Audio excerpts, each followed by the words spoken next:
Hello, my name is Tara, and I am 32 years old, and my husband, who's not here right now, is Gavin. He's 30.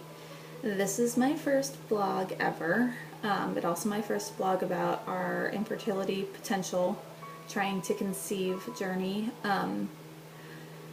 So Gavin and I have been together for almost 10 years. We finally got married this year, back in May 20th, so yay, finally married. We purposely chose not to get pregnant until we were married, and so we have been not preventing per se, but I guess using the pull-out methods since we started dating. So and that was for a few reasons. A, because I can't be on birth control due to a blood clotting disorder that runs in my family, but also because I get major anxiety from different birth controls. But also, I also have a latex allergy and some injuries that cause issues if there's friction. So we basically have just used the pull-out method. And the fact that we haven't accidentally gotten pregnant kind of made me worry after all these years. But we weren't trying, so it wasn't too big of an issue at that point. But recently I have been I've always had really, really bad periods. I started when I was 12, and they were always extremely painful, lots of nausea, and other fun stuff, throwing up, passing out, really heavy, but they've gotten even worse recently. And this time last year, for the first time, I had 2 periods in 1 month. The first was 10 days and pretty bad. The second was my regular 5 days and really bad, very, very heavy. So I thought maybe I might have been miscarrying. So I went to the doctor and they gave me a pregnancy test, and they said no, there was no HCG, so that's probably not what happened. It was probably just some issue with my hormones. So fast forward to this year, we went on our honeymoon, and I started on birth control for just that month so that I could prevent it from coming during my honeymoon, because that would be terrible. And since we got back, I've been off that birth control, and we've been trying actively, and we have not been pregnant. And not only have we not been pregnant, the last 2 periods of mine were extremely bad, like worse than ever. I actually stayed home from work last month, which I've been able to work through pretty much every time the last few years. So long story short, we went into the doctor prior to the honeymoon. I had a gynecologist appointment, had my regular pap smear, everything came back normal. But we discussed some results I had from that previous appointment, which was basically that I did not have any cysts or fibroids. I had an external and an internal intravaginal ultrasound, where I got the results back saying normal, but that there was a normal variance, and that normal variance was that I had a septum, or a septate uterus. The doctor didn't tell me this when I spoke to them. They just said that I didn't have cysts or fibroids, but when I got the report in the mail, I noticed that. So of course I called and I asked for information, and they said, well, it's fairly common, which come to find out it's not that common. I mean, as far as Mullerian issues go, that is one of the more common ones, but is not common by any means. And also that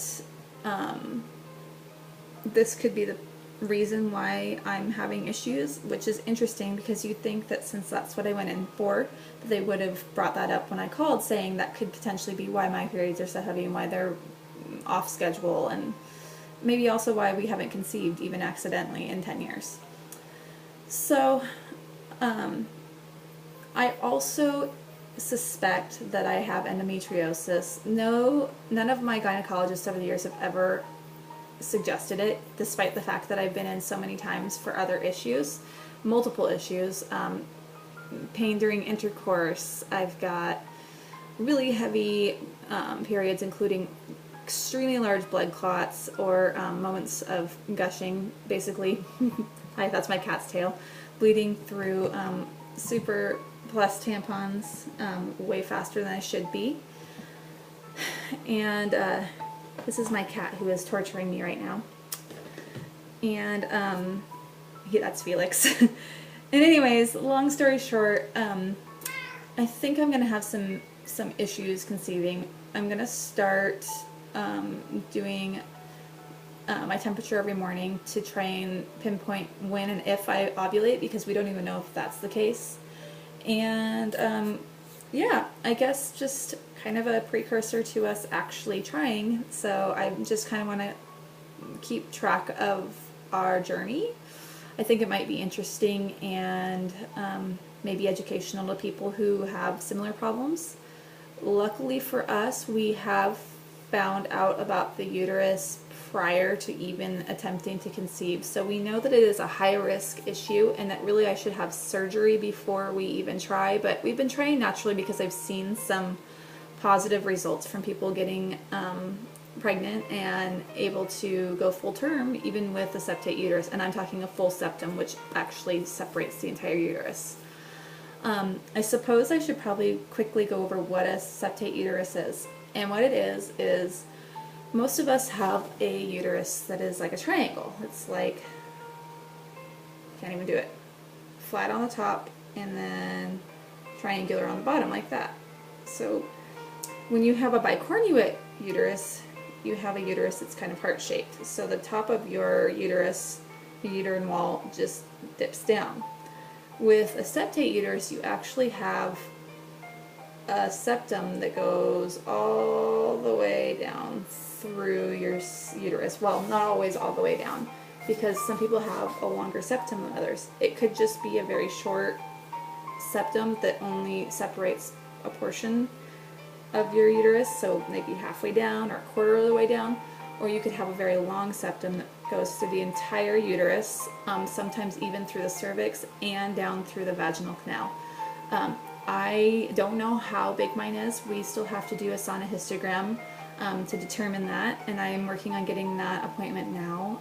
There's a wait period, and also my husband just got a new job with really good insurance, so I'm waiting for that to come into effect before we go. And what a sonohystogram is where they insert a catheter into your uterus and fill it with saline, and they do an ultrasound, and so it basically mimics pregnancy so that you can see everything inside in full. And I hear it's not very comfortable. I hear it's actually pretty miserable. It's just like having contractions because your uterus wants everything out.